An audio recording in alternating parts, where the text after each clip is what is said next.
இதே நேரத்தில் உள்ளூராட்சி மன்ற தேர்தல் குறித்தும் கவனம் செலுத்தப்பட்டிருக்கிறது. அமைச்சரவை பேச்சாளர் இது தொடர்பிலான விடயங்களையும் நேற்றைய தினம் வெளிப்படுத்தி இருக்கிறார்.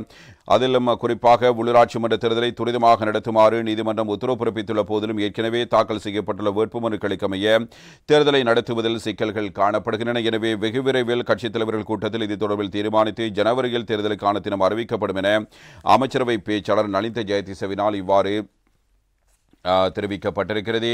உள்ளூராட்சி மன்றங்களின் செயற்பாடுகளில் செயலிழந்துள்ளமையால் புதிய அரசாங்கத்தின் செயற்பாடுகளை முன்னெடுத்துச் செல்வதிலும் சிக்கல் ஏற்பட்டிருக்கிறது.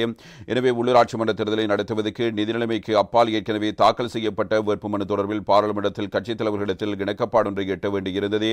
அதற்கமைய கடந்த வாரம் பாராளுமன்றத்தில் இடம்பெற்ற கட்சித் தலைவர்கள் கூட்டத்தில் வேட்புமனு தொடர்பில் சில கருத்துக்கள் முன்வைக்கப்பட்டன. அதற்கமைய இன்னும் ஒரு சில தினங்களில் கட்சித் தலைவர்களினால் முறையான கலந்துரையாடல் ஒன்று முன்னெடுக்கப்பட்டு அதன் பின்னர் எடுக்கப்படும் தீர்மானத்தை அடிப்படையாக கொண்டு தேர்தலை நடத்துவதற்கான நடவடிக்கைகளை முன்னெடுக்க முடியும். அடுத்த வருடம் வெகு விரைவில் உள்ளூராட்சி மன்ற தேர்தல் நடத்தப்படும். 2025 ஜனவரி இறுதியில் வேட்புமனுவை கோரி தேர்தலுக்கான தினத்தை அறிவிக்க முடியும் என்று நம்புகிறோம் என்பதாக நலிந்த ஜெயதிச இவ்வாறு நேற்றைய தினம் அமைச்சரவை பேச்சாளராக இது தொடர்பான கருத்தினை